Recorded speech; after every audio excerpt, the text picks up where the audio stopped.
But going forward, man, we're gonna switch gears to the women's game, and we're gonna talk about Caitlyn Clark, man, because Caitlyn Clark has I would say for the past 2 years, she's been she's had the most prestige as far as the women's basketball game is concerned. Now, you still have your Angel Reeses of the world, your I always forget her first name, but Paige Bucher. Paige Breckers from, you know what I'm saying? You got your Jujus now coming up. You got, your Flages. You got a lot of different women. Hannah Hidalgo. Old girl from Texas. I can't remember her name. Is Booker or something like that. But you have your women in the center from Stanford. Oh yeah. So you got a bunch of women in the game center right from now. South Carolina. You gonna keep going? Sorry to interrupt. Keep going. Roll on. I'm just saying, to me, this is crazy that I know more players in women's basketball, the women's college than I know in the men's. I was going to make that same comment because Caitlyn Clark has, just to get onto the topic, women's college basketball has literally been on top, literally for the past, I would say, 3 years. Caitlyn Clark has been the front runner of that, low key, for the past 2 years of that. Now, we know she's already came out and said she's declared to go to the NBA draft, even after Ice Cube offered her $5 million to come play in the Big Three. But she wants to keep on her path to go to WNBA and play the game that she loves. Me personally, how I want to say this. She will benefit more by going to the WNBA than playing in the Big Three. Let's just keep it at that. Now, the question that I want to ask you, D-Lo, is just by Ice Cube offering her that $5 million, is this huge for the WNBA? And would she be? We're not going to get into that. Is this huge for WNBA by her offering that $5 million because of the entertainment value that she brings to the game? And also, I've been noticing here recently that a lot of vets in the WNBA game have seemed to be hating on Caitlyn Clark too. Why all the hate for Caitlyn and the younger players that are coming into the WNBA? So, first question was, is it good for the WNBA? That Ice Cube offered her this money because of her entertainment value. I don't think that portion of it is good for the WNBA. Okay. Or necessarily a direct correlation for why it's good for the WNBA. But it says a lot about the talent of Caitlyn Clark and what most people see her as from an entertainment standpoint and her value as a basketball player, as a female basketball player. That Ice Cube will think that much of her to say, I'll offer you this amount of money to come play in a league that, as of right now, has only been retired men's basketball player, NBA basketball players, but still men, right? So I think that says a lot about the value of Caitlyn Clark. It's huge for the WNBA just in general because of the amount of attention and notoriety that Caitlyn Clark has gained throughout her playing career at Iowa, who we found out recently that she always wanted to go to UConn, but she never got any type of communication from the UConn coach. Gino Auriemma. Is Auriemma? Okay. Yeah, Gino Auriemma, right? And to come to find out, like, she beats him to go to a championship, and she ultimately loses to South Carolina, but still, like, this last year, every time she stepped on the court, she was breaking records, right? Whether it be 3-point record, scoring record.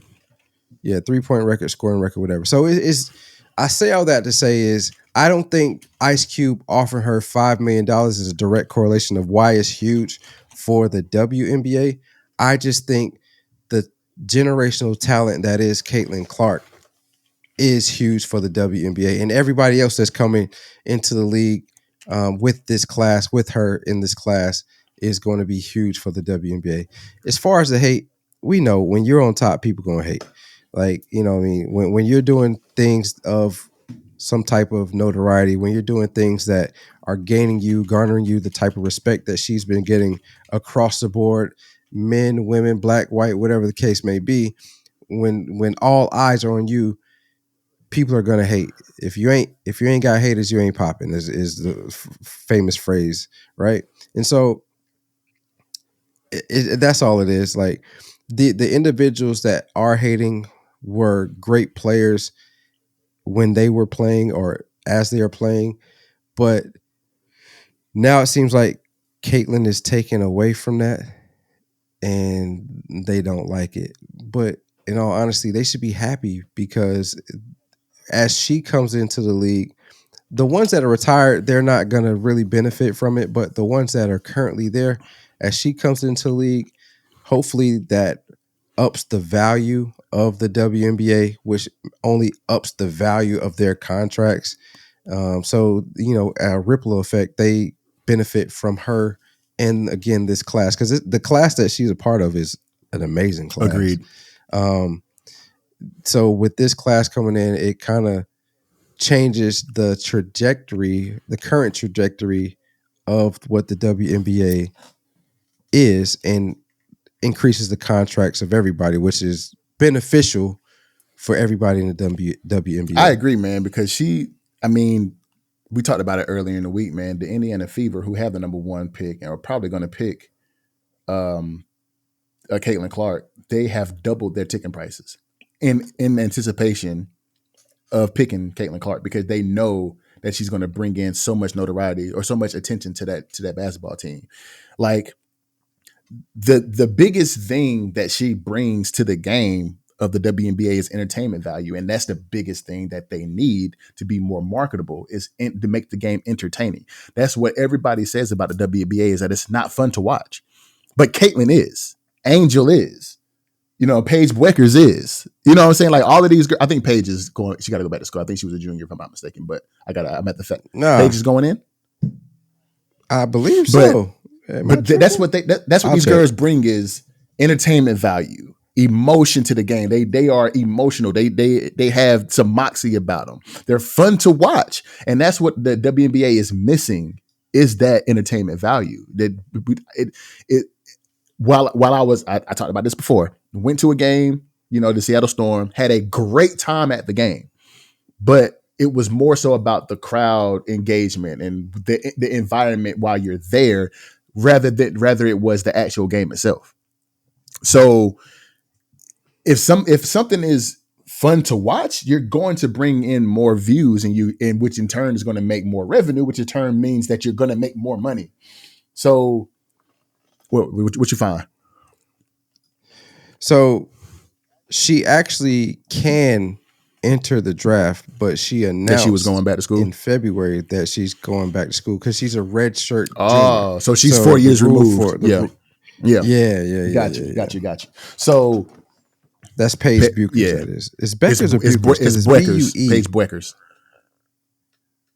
Okay, that's how they pronounce it. That's all I'm saying. I'm not saying anything. It's kind of okay. Bueckers. Yeah. But yeah. So, but as far as the hate is concerned, the one two that really made me mad was I'm gonna say 3 then, because Diana Taurasi just seems like she just hated the whole time.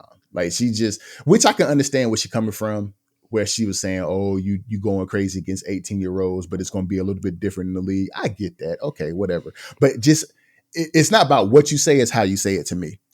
And Diana Taurasi just came off as the biggest hater, and just the look on her face and the way that she said things whenever it came to Caitlyn Clark and this, that, and the third, it just came off as lame and whack.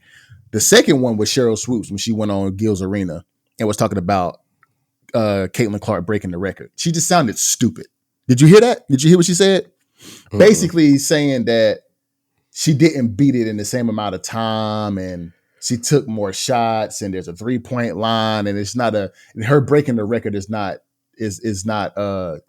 valid because she had more time to do it or did the more.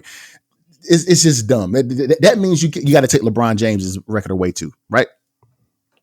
Well, you shouldn't have did that. Why? Because it's a dumb argument that regardless of how many points the girl scored or how many games she did it in, which she did it in less, if you think about it, but regardless of how many, regardless of what parameters that Caitlyn Clark is playing in, the record was broken, and records are meant to be broken.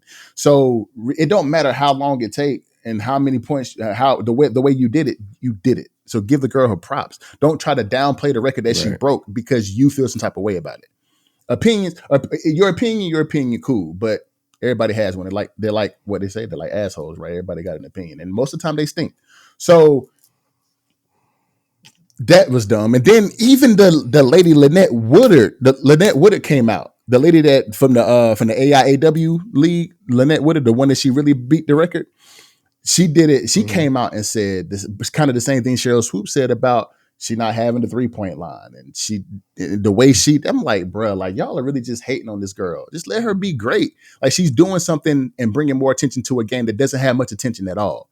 And y'all are hating on her. It's like, bro, that shit is so corny to me, bro. Like, I just want some entertainment.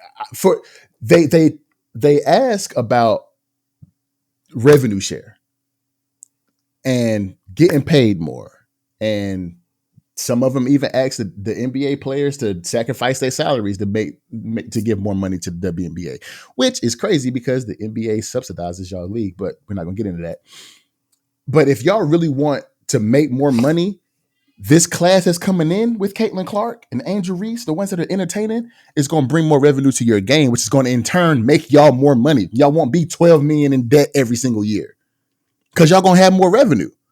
So just accept it. And it's kind of funny. And I'm going to say, this is the last thing I'm going to say. It's funny that I hear some people watching some different podcasts or some reaction channels on YouTube and how they're talking more about the women hating on Caitlyn and hating on Angel and the girls that's coming into the WNBA now and how they're hating. But it happens in the men's league too. It's just not publicized. When I was in college, whenever I was a senior and the freshman receiver came in, I was like, man, this, you know what I'm saying? Like he gonna have a rude awakening. I said the same things, but it's just the public nature of it is just annoying to me. They did the same thing to LeBron whenever he went to the Cavs. You had Ricky Davis talking junk. You had Carlos Boozer talking junk. You had everybody on the Cavs talking junk about how we don't need LeBron. But then he came in and showed why he was the number one pick in the draft. Why he is labeled as if not the one of the GOATs of the league. That could be Caitlyn. But y'all hating though. But that's just me on my soapbox. I'm gonna get off of it now.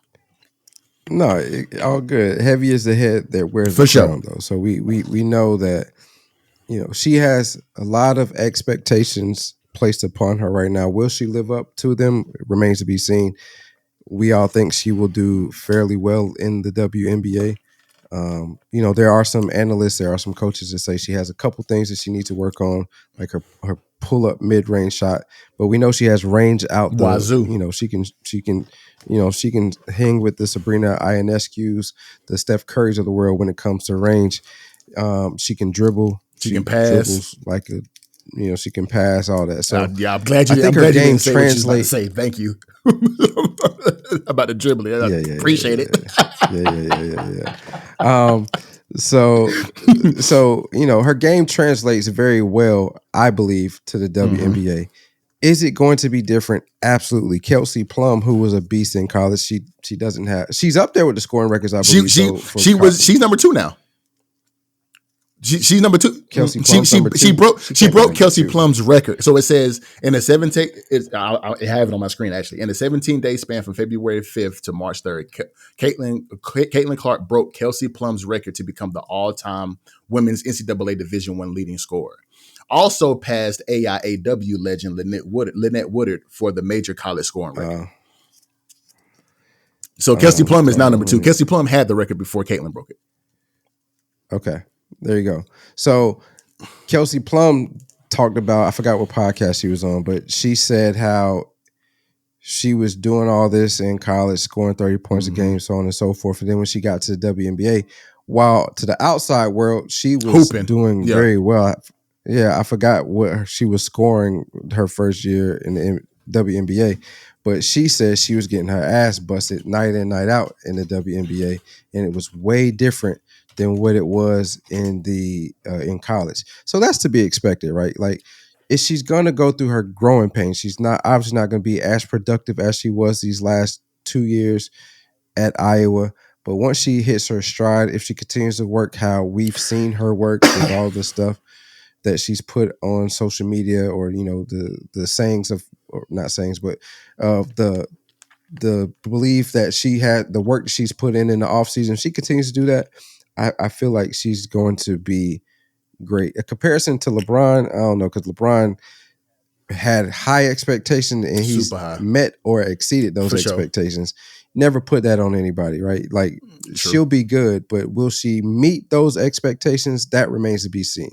And so the hate is going to come. You can't please everybody. Talked about that with Cole. Talked about that with the Jonte Porter piece. Even though his I don't even know if he really has any hate, but what he's doing or what he's involved in isn't ideal. And now Caitlyn Clark. So, and I think that's just the nature of the beast with anything to do with anybody that is in the public eye. Somebody's going to hate on you, especially if you're like talked about all the time. Yeah, and just to finish up the point about Kelsey actually struggled her first 3 seasons. She averaged 8, 9, and 8, and was kind of shooting kind of. So she was kind of like she said, she was getting beat up. So yeah. I mean, I do agree that the WNBA is tougher than playing in the NCAA. I mean, it's supposed to be. You know what I'm saying? It's supposed to be tougher because you are the top 1%, as we talked about. So it's supposed to be tougher because you're in the NBA now. You're in the league of the best players in the world. So it's supposed to be tougher. Right. Can she live? Can Caitlyn live up to their expectations? I believe so, 100%. So, I mean, we shall see, man. We'll see what happens with it, man. But I just feel like there should be a little bit more acceptance. I feel like there's not a lot of acceptance for Caitlyn, and to me, you can see it and you can kind of feel it low key. But I mean, we'll see how everything goes. So, to stick with this one more piece of it, I guess we can call this a little quick hit. I just read right before we were starting that the WNBA is reportedly open to separating from the NBA to earn its own media rights. League will be seeking $75 billion for the next long-term media rights, double the combined contracts from its two twin 9-year deals through 2025 season. So you know what it is, right? I'm not gonna say it's directly correlated with Caitlyn Clark, but yeah, she definitely one of the reasons. I'm not saying it's just her, but they know that the girls coming in have entertainment value and people gonna want to watch. Yeah. So that's exactly why. It's exactly why. I think it's definitely the amount of attention that the women's college game has gotten the last 2 years. They set the record again this year with the LSU and Iowa game for most views for college women's basketball game. Same thing with the South Carolina and Iowa game. I mean, South Carolina and the championship, right? Yeah. And Iowa, Iowa, yeah. So and so I think with the amount of attention, they see like, okay, if we can get these girls in and they are actually entertaining, that's going to up our value. And yeah, Caitlyn Clark is a big piece of that. But like you said, she's not the only one. She is a part of a class that uplifted college basketball, women's college basketball.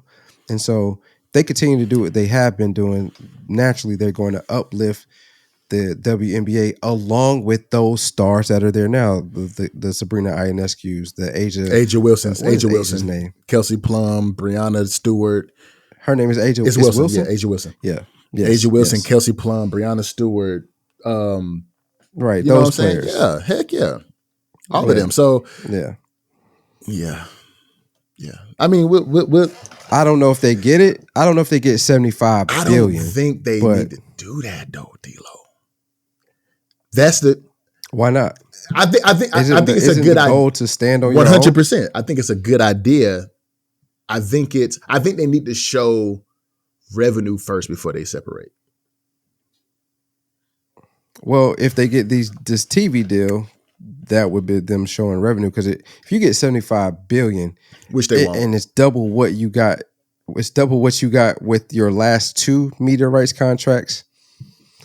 I mean, separating from the NBA at this point is like, well, we don't need you anymore. We have these TV rights. I agree. But for the past, like we've been saying, for the past 25 years, they have been on average 10 to 12 million losing 10 money. to 12 million in the deficit. And the NBA has been covering that for y'all for the past 25 years. So show that you can be out of the deficit before you separate. That's what I'm saying. But that's just my business. No, I get what you're saying. But all I'm saying is, if they get those rights, bye-bye. Yeah, but you just haven't shown that you can stand on your own yet. But if you, like D-Lo said, if you can get those, then NBA, you don't need the NBA no more. But then you have to you have the pressure of moving forward and still being profitable. Can you do that? Because you ain't did it in over 2 decades. So what's good with you? Oh, y'all still here. That must mean you love the content. If that is the case, there's a video on the screen right here. Go ahead and click that, view that. We think you're going to love that as well. Also, top right-hand corner, there's a button to subscribe. Hit that button. We still got the 600 subscriber goal. And we are on all your platforms, wherever you find your podcast.